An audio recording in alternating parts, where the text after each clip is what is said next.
नमस्कार, मैं हूं रवि अवस्थी और आपको बता दूं कि ईरान युद्ध में अब एक ऐसे टर्निंग पॉइंट आया है जिसको बोलेंगे परमाणु युद्ध का टर्निंग पॉइंट या परमाणु खेल का एक ऐसा टर्निंग पॉइंट जो शायद पूरी दुनिया को दहला सकता है। सबसे हैरान करने वाली बात यह है कि अप्रैल के ही महीने में रूस ने साफ साफ बोला था अमेरिका से कि अगर आपका जिद है कि हम ईरान का परमाणु कार्यक्रम जब तक खत्म नहीं करेंगे तब तक हम युद्ध नहीं रोकेंगे, तो मुश्किल से 5 से 7 दिन पहले रशिया ने बोला था अमेरिका को कि हम ईरान का यूरेनियम रख लेंगे और आप इस युद्ध को समाप्त कर दीजिए। उस वक्त क्या हुआ, ट्रंप ने 2 टूक मना कर दिया कि ईरान का यूरेनियम हमारे पास रहेगा, अमेरिका के पास, या हम जहां चाहेंगे वहां रहेगा।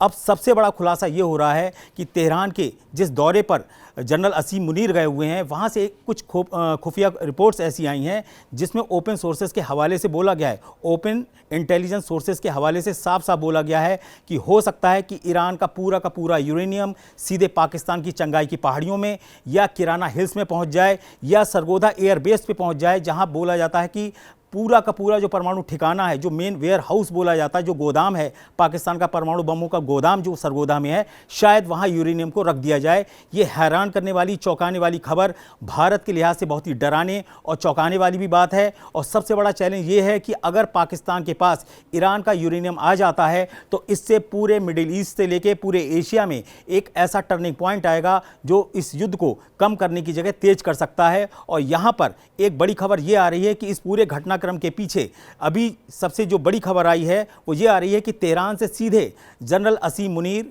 जो है वो सीधे वाशिंगटन जा सकते हैं और सीधे वो बताएंगे कि वो इनकी ईरान से क्या बात हुई है। इसकी मैं पूरी डिटेल बताऊंगा और इसको आप जानकर चौंक जाएंगे। आप इन सब के ऊपर अपनी टिप्पणियां जरूर करिएगा कि आखिर अमेरिका कौन सा पाकिस्तान के साथ मिलकर ऐसा परमाणु खेल रहा है जो शायद भारत को भी एक खतरे में ला सकता है। इसके ऊपर आपकी सटीक टिप्पणियां चाहिए। फिलहाल मैं आपको सबसे पहले ये खबर बता दूं कि ईरान की जो चंगाई की पहाड़ियाँ जहाँ 1998 में परमाणु धमाके किए थे पाकिस्तान ने, और इसके अलावा किराना हिल्स जहाँ भारत ने ऑपरेशन सिंदूर के दौरान इनके जो परमाणु ठिकाने थे उसको तबाह किया था, और इसके अलावा सरगोधा जो एयरबेस है वहाँ जिसको बोला जाता है कि ये पाकिस्तान का परमाणु गोदाम है। ऐसी 3 ठिकाने बताए गए हैं जहाँ ईरान का परमाणु जो यूरेनियम है, यानी कि जो संवर्धित यूरेनियम है, उसको पूरा रखा जा सकता है। ऐसी खबर ओपन इंटेलिजेंस सोर्सेज के हवाले से आ चुकी हैं। और इसके अलावा CSIS ने अपनी रिपोर्ट में दावा किया है कि ऐसा ना हो कि पाकिस्तान जो ईरान का यूरेनियम है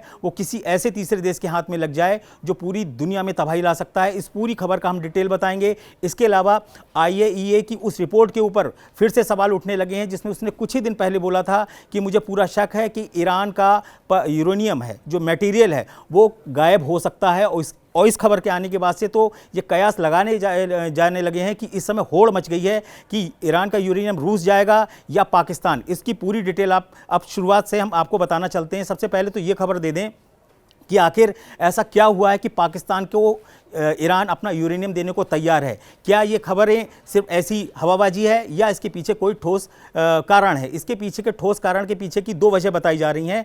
जब 11 से 12 अप्रैल 2026 को इस्लामाबाद में शांति वार्ता हुई तो उस दौरान अमेरिका इस जिद पर अड़ गया कि हमें हर हाल में ईरान का यूरेनियम चाहिए और उसका जो परमाणु प्रोग्राम है वो कम से कम 20 साल तक बिल्कुल भी नहीं चलेगा। जबकि ईरान कह रहा था कि हम ज़्यादा से ज़्यादा 5 साल आपको दे सकते हैं, 5 साल के बाद हम अपना यूरेनियम का इस्तेमाल भी करेंगे और अपना परमाणु प्रोग्राम जो है उसको भी स्टार्ट करेंगे। लेकिन उस वक्त क्या हुआ, जो उपराष्ट्रपति JD वेंस थे और ट्रंप के विशेष दूत स्टीव विटकॉफ और इसके अलावा ट्रंप के दामाद जेरेड कुशनर, इन तीनों ने मिलकर ईरान को बोला कि जब तक आप अपना पूरा यूरेनियम हमको नहीं देंगे तब तक हम किसी भी कीमत पर इस शांति वार्ता को और सीज फायर को आगे नहीं बढ़ाएंगे। अब क्या हुआ, जैसे ही ये वार्ता फेल हुई 21 घंटे की वार्ता के बाद, उसके बाद चौंकाने वाली बात होती है कि तुरंत 11-12 तारीख को ये सब सामने हुई और 13 तारीख को क्या हुआ, ईरान में पूरी तरीके से ट्रंप ने ज़बरदस्त हॉर्मुज स्ट्रेट के अंदर नाकेबंदी कर दी और अपने कम से कम 16 से 20 युद्धपोत को अब तक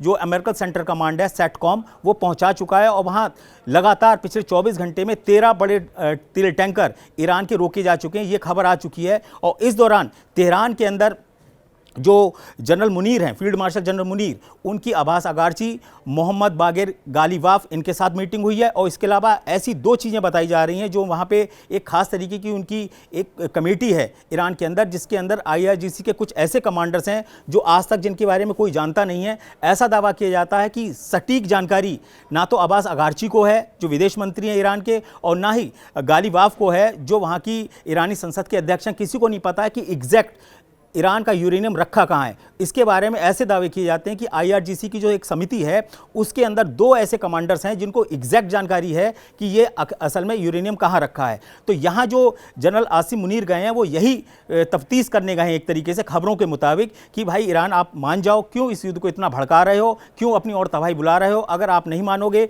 तो 21 और 22 अप्रैल के बाद आपके ऊपर इतना भीषण हमला होगा जिसमें पूरा का पूरा हार्मुज स्ट्रेट बर्बाद हो जाएगा। खारदीप जिससे 95% पैसा ईरान कमाता है, जिसकी आर्थिक ज़रूरतें 95% खारदीप से आती हैं, वो भी तबाह हो जाएगा। तो जो जनरल मुनीर हैं वो पिछले लगभग आप मान के चलिए 24 से 36 घंटे से तेहरान में डटे हुए हैं और उनकी हाई लेवल मीटिंग्स हुई हैं। इसी मीटिंग के आधार पर और कुछ खुफिया इनपुट के आधार पर रूस और चीन ने इस तरीके का एक रिपोर्ट्स को सामने आने दिया है जिसमें ये बताया गया है ओपन इंटेलिजेंस सोर्सेज के हवाले से कि पाकिस्तान ये बात करने को तैयार है ईरान से कि आप अपना मटेरियल यानी कि परमाणु मटेरियल को या तो कहीं शिफ्ट कर दीजिए या उसका कुछ ऐसा तरीका बता दीजिए ताकि हम आपको अमेरिका से आपकी शांति वार्ता पूरा कर दें। कुछ सूत्रों का ऐसा दावा है कि शायद ईरान कुछ मसलों पर पाकिस्तान की बात मानने को तैयार है और इसीलिए सीधे तेहरान से वाशिंगटन जाने को तैयार हो गए हैं जनरल असीम मुनीर। और ऐसे दावे हैं कि वाशिंगटन में JD वेंस जो उपराष्ट्रपति हैं उन्होंने जनरल मुनीर को बोला है कि अगर आप ईरान के यूरेनियम को दिलवा देते हैं या इसको हम शिफ्ट करवा लेते हैं जहां हम चाहते हैं तो हमारे लिए ये बहुत आसान होगा कि हम इस वार्ता को आगे ले जाएं और शांति समझौता कर दें, उसको कर दें। लेकिन इसमें एक दिक्कत है। दिक्कत ये है कि रूस और चीन ने दो टूक बोल दिया है कि जो ईरान का यूरेनियम है उसको हम पाकिस्तान नहीं जाने देंगे, या तो वो जाए रशिया। और रशिया में क्या है, रशिया के पीछे दो कारण बताए जा रहे हैं। रशिया ने पहले तो जून 2025 में ट्रंप को बोला कि एक काम करता हूं, मैं ईरान का पूरा यूरेनियम अपने यहाँ रख लेता हूं, आप आराम से निश्चिंत हो जाओ, कहीं कोई दिक्कत नहीं आएगी और मेरे पास तो पहले ही दुनिया में सबसे ज़्यादा परमाणु बम रशिया के पास हैं। तो ऐसी स्थिति में मुझे कोई भी लालच नहीं है कि मैं इस यूरेनियम से कोई नए तरीके के हथियार बनाऊंगा। हम इतने खुद सक्षम हैं कि हम रशिया खुद अपने दम पर यूरेनियम को इनरिच करके आराम से आज भी परमाणु बम बड़े आसानी से बना सकता है और बना रहा है। दूसरा क्या हुआ, तब ट्रंप ने दो टूक मना कर दिया कि हमें आपकी कोई ज़रूरत नहीं है, हम इजराइल जाएंगे और जाके सीधे सीधे इस्फान, फोर्डो और नतांज पर भयंकर हमले करेंगे और उनका परमाणु जो यूरेनियम उसको पूरा तबाह कर देंगे। और या फिर हमारी जो मरीन्स हैं वो जाएंगे, ये स्पेशल ऑपरेशन करेंगे और जाके पूरा यूरेनियम को हम निकाल के ले आएंगे। तो कहने की स्थिति ये हो गई कि उनको जो भरोसा था ट्रंप को और नेतन्याहू को वो चकनाचूर हो गया, क्योंकि जितने भी B-2 बम वर्षक से GBU-57 बंकर बस्टर बम फेंके गए वो गए तो जरूर 120 मीटर तक गए, लेकिन वो उस परमाणु फैसिलिटी को तबाह पूरी तरीके से नहीं कर पाए जहां एग्जैक्ट मात्रा में ईरान का यूरेनियम रखा हुआ है। तो कहने का मतलब यह है कि जो अमेरिका का सबसे बड़ा मिशन क्या था, सबसे बड़ा मिशन ये था कि हम ईरान का परमाणु प्रोग्राम को पूरी तरीके से ख़त्म कर देंगे। दूसरा उनका था कि हम ईरान से खामनेई शासन का पूरी तरीके से अंत कर देंगे। तीसरी इंपॉर्टेंट बात यह थी कि हम ईरान के सारे मिसाइल ठिकानों को पूरी तरीके से तबाह कर देंगे, उसके पास रॉ मटेरियल तक नहीं छोड़ेंगे, लंबी दूरी की मिसाइलें उसको नहीं बनाने देंगे। तो अगर अभी देखा जाए तो तीनों में से कोई भी मिशन पूर्ण रूप से सफल हुआ ही नहीं है। और अब क्या स्थिति आ गई है कि ट्रंप जिस बारूद के दम पर इस यूरेनियम को हासिल करना चाह रहे थे वो अब वार्ता के दम पर इस यूरेनियम को ईरान से छीनना चाहते हैं। अब ईरान भी कोई कच्चा खिलाड़ी नहीं है। इतना भयानक नुकसान झेलने के बाद क्या वो इतनी आसानी से पाकिस्तान में अपना यूरेनियम को शिफ्ट करने की इजाज़त देगा? और क्या वो ऐसा करेगा कि वो रशिया को इग्नोर कर दे और यूरेनियम उठा के पाकिस्तान जाने दे? इसको लेके वॉर एक्सपर्ट्स की अलग अलग राय हैं। सब लोगों का दो टूक कहना है कि देखिए, अगर पाकिस्तान के अंदर यूरेनियम जाता है ईरान का, तो इसका मतलब यह है कि वो एक तरीके से अमेरिका के हाथ में आ गया, क्योंकि अमेरिका का पूरा होल्ड इस समय ऐसा दावा किया जाता है कि चंगाई की पहाड़ियों और किराना में और सरगोधा एयरबेस के आसपास जो वेयर हाउस हैं, जो पाकिस्तान के परमाणु बम के ठिकाने हैं, उसकी एक एक डिटेल, उसकी एक एक पकड़ जो है वो अमेरिका के हाथ में है। दूसरी इंपॉर्टेंट बात यह है कि जो field marshal general Asim Munir हैं, उनका इसमें क्या हित है कि ईरान का यूरेनियम यहाँ आ जाए और पाकिस्तान ये दिखा दे अमेरिका को कि देखिए मैंने आपको यूरेनियम भी दिला दिया, शांति वार्ता भी करा दी, अब हमारी जो बहुत बुरी हालत है पाकिस्तान की उसको आप पूरा करिए। तो इसके लिए क्या हुआ, दो टीमें बट गई हैं पाकिस्तान में, दो टीमें बट गई। एक टीम जो है वो अकेले उसमें जो है आज उनके गृह मंत्री हैं और जनरल आसिम मुनीर हैं जो इस वक्त तेहरान में, और तेहरान से चले जाएंगे वो लोग वाशिंगटन। दूसरी टीम में शहबाज शरीफ हैं प्रधानमंत्री, जो सऊदी अरब और खाड़ी के देशों में दौरा कर रहे हैं रोजी रोटी का, इधर वो रोजी रोटी का काम देख रहे हैं शहबाज शरीफ, और जनरल मुनीर जो हैं वो ईरान के परमाणु मटेरियल को शिफ्ट करना चाहते हैं पाकिस्तान में या किसी तीसरे देश में, या फिर अमेरिका को कुछ ऐसी सूचना देना चाहते हैं ताकि उसको ये लगे कि उस पाकिस्तान ने ईरान के परमाणु बम को छीनने में या उसको हासिल करने में उनकी मदद की। अब सवाल उठता है कि पाकिस्तान में ही क्यों, पाकिस्तान को उससे क्या फ़ायदा होगा? अगर पाकिस्तान के पास ये 460 केजी जो संवर्धित यूरेनियम है जिसको 60% बताया जाता है, अगर ये पहुंच जाता है तो इससे जो पाकिस्तान है उसको बहुत लाभ हो सकता है आने वाले वक्त में, और ये भारत के लिए एक अलार्मिंग होगा, क्योंकि अगर 60% से 90% संवर्धित यूरेनियम करने में ज़्यादा वक्त नहीं लगता है। मुश्किल से लोग बताते हैं कि जो सेंट्रीफ्यूज होते हैं वो मुश्किल से हफ्ते 10 दिन के अंदर इसको 90% तक संवर्धित कर सकते हैं। ऐसी स्थिति होगी तो बैठे बिठाए पाकिस्तान को 8 से 10 परमाणु बम ईरान की तरफ से गिफ्ट में मिल जाएंगे, ये कहा जा सकता है। इसकी मतलब कोई कल्पना कर सकते हैं, लेकिन इतना सटीक नहीं होना चाहिए, लेकिन ऐसी बातें की जा रही हैं। अब सवाल आता है कि चीन जो है वो क्या इस चीज़ को मानेगा? अगर चीन और रशिया इस पे चुपचाप बैठते हैं और पाकिस्तान में ईरान का परमाणु मटेरियल आ जाता है या परमाणु धमाके वाले जो उसके चीज़ें हैं वो आ जाती हैं, तो उसका मतलब ये है कि इस पूरे इलाके से चीन का दबदबा खत्म हो जाएगा, रशिया की जो पैठ खाड़ी देशों में है या जो उसकी पहुँच है वो खत्म हो जाएगी। और तीसरा इंपॉर्टेंट क्या होगा, ट्रंप को बहुत ज़्यादा फायदा होगा। एक, वो हॉर्मुज़ की जो नाकेबंदी की है उससे उसने क्या किया, पूरे तेल के इलाके पे अपना कंट्रोल कर लिया है। एक तरीके से डबल टैरिफ ट्रंप वसूलना शुरू कर देंगे। दूसरा क्या होगा, उनका जो सबसे बड़ा चैलेंज था, जो सबसे बड़ा थ्रेट था, वो ये था कि ईरान के परमाणु बम को कैसे भी तबाह करें, उसका खतरा बिल्कुल शून्य हो जाएगा। पाकिस्तान में अगर ईरान का परमाणु बम रखा होगा तो ये आप मान के चलिए वो उसकी जो चाबी, उसके जो बटन, उसके जो कंट्रोल्स होंगे वो पूरी तरीके से अमेरिकन सेना और अमेरिकी लोगों के पास होंगे। दूसरी इंपॉर्टेंट बात यह है कि आखिर ऐसी क्या वजह है कि ईरान की जो काली पहाड़ी जिसके बारे में दावा किया जा रहा है उसका रहस्य क्या है? रहस्य ये बोला जा रहा है कि जो किराना हिल्स है उसको तो भारत ने चौपट किया था ऑपरेशन सिंदूर के दौरान, तो वहां पर कुछ एक्सपर्ट्स का दावा है कि शायद वहां बिल्कुल नहीं रखेंगे। अगर ये सबसे ज़्यादा सुरक्षित जगह इनको मान को चल रहे हैं तो या तो वो है चंगाई की पहाड़ियां और या फिर है वो सरगोधा का एयरबेस, जहां पर पाकिस्तान के जो परमाणु ठिकाने हैं या गोदाम हैं या बंकर्स हैं उनको इतनी गहराई में रखा जा सकता है जहां पर बंकर बस्टर बम भी उसको तबाह नहीं कर पाएगा। क्योंकि पाकिस्तान और अमेरिका को एक ऐसा ख्याल है, ऐसा डर है कि अगर भारत ने भविष्य में कभी 8-10 साल में कभी भी अटैक किया पाकिस्तान के ऊपर तो कहीं ऐसा ना हो कि जो उसका ईरान का यूरेनियम रखा है वो भी तबाह हो जाए। तो उसको बोला जा रहा है कि हम इतनी गहराई में रखेंगे कि उसके ऊपर बंकर बस्टर बम जो होंगे वो असर नहीं करेंगे, चाहे भले ही फिर अमेरिका उस पर अटैक करेगा तब भी वो बंकर बस्टर बम जो है वो ईरान के यूरेनियम को तबाह नहीं कर पाएंगे। यानी कि कहने का मतलब ये है कि जो ट्रंप हैं वो ईरान की परमाणु सामग्री को एक ट्रॉफी की तरह पूरी दुनिया में नचाएंगे और दिखाएंगे कि देखो मैंने इस यूरेनियम को यहाँ से उठाया और पाकिस्तान में रख दिया। अब इसी चीज़ की काट रशिया लगातार कह रहा है। दिमित्री पेस्कोव आप अच्छे से जानते हैं, रूस के प्रवक्ता हैं, उन्होंने अप्रैल में इसी महीने में मुश्किल से 5 दिन पहले फिर बोला कि अभी भी आपके पास मौका है, हम ईरान का संवर्धित यूरेनियम रखने को तैयार हैं, रशिया आराम से रख सकता है और इसको गारंटी के तौर पे रखेगा, इसके बिल्कुल भी इस्तेमाल नहीं करेगा क्योंकि रशिया को इसकी रत्ती भर ज़रूरत नहीं है, सिर्फ आपकी सिक्योरिटी के लिए कि ईरान में परमाणु सामग्री नहीं बची है। लेकिन क्या हुआ, ट्रंप ने उसको मना किया। ऐसे दावे किए जा रहे हैं कि ट्रंप को किसी ने खुफिया रिपोर्ट दी कि जो सेर्वेस्की इलाका है रशिया में, वहाँ पर इस यूरेनियम का इस्तेमाल परमाणु बम बनाकर किया जा सकता हो सकता है कि ईरान को ये परमाणु बम दोबारा आगे आने वाले कुछ सालों में पुतिन जो है वो भेंट कर दें, क्योंकि जो पुतिन है वो 2035 तक राष्ट्रपति बने रहेंगे रशिया के, ये सभी को पता है। और ऐसे हालात में अगर 28 में या 29 में इनकी विदाई हो जाती है ट्रंप की, तो ये बहुत बड़ी संभावना है कि रशिया उन्हीं के यूरेनियम से एक परमाणु बम ऐसा बना दे या टेक्नोलॉजी ऐसी दे दे ईरान को कि वो एक न्यूक्लियर पावर बन जाए। क्योंकि रशिया का जो इंटेंशन है वो बहुत क्लियर है, आपको बता दें, रशिया बिल्कुल भी नहीं चाहता है कि ईरान एक कमज़ोर राष्ट्र बने। ईरान एक ऐसा बिना दांतों का शेर बने, जो किसी का ना तो अपना बचाव कर पाए और ना ही वो किसी पे हमला कर पाए। ईरान को मजबूत करने के लिए रशिया और चीन दोनों हैं कि अगर ये मान लो परमाणु संपन्न हो भी जाता है तो रूस और चीन के लिए कोई खतरा नहीं रहेगा। अगर ये खतरा बनेगा तो सिर्फ अमेरिका और इजराइल के लिए बनेगा। और यही जो समीकरण है वो ट्रंप के दिमाग को खौला रहा है। उसको समझ में नहीं आ रहा है कि इसके ईरान के परमाणु बम का हम किस तरीके से कब्जा करें या क्या करें। और इसीलिए ये जो जनरल मुनीर गए हैं वो एक तरीके से ट्रंप की परमाणु साजिश के तहत तेहरान गए, वहां उन्होंने सबसे बात की। अभी उनको कितनी कामयाबी मिली है और ईरान इस पर कितना तैयार हुआ है इसके बारे में किसी को नहीं पता है। लेकिन ऐसी कुछ रिपोर्ट्स हैं, मैं पहले भी बता चुका हूं कि चीन और रूस के जो दूतावास हैं और जो उनका एक जो खुफिया इंटेलिजेंस है वो बहुत पक्के तरीके से ईरान के साथ लगा है कि हमें कोई भी इनके साथ ऐसी डील नहीं करनी है जिसमें आपके हाथ से आपकी परमाणु सामग्री निकल जाए। और ये बात जो है वो IRGC के जो मेन कमांडर हैं दो, उनके दिमाग में अच्छे से बैठी। उनके अलावा बताया जाता है किसी को एग्जैक्ट पता ही नहीं है, ना तो गालिबाफ को पता है ना अब्बासी को पता है कि एग्जैक्ट मटेरियल रखा कहाँ है।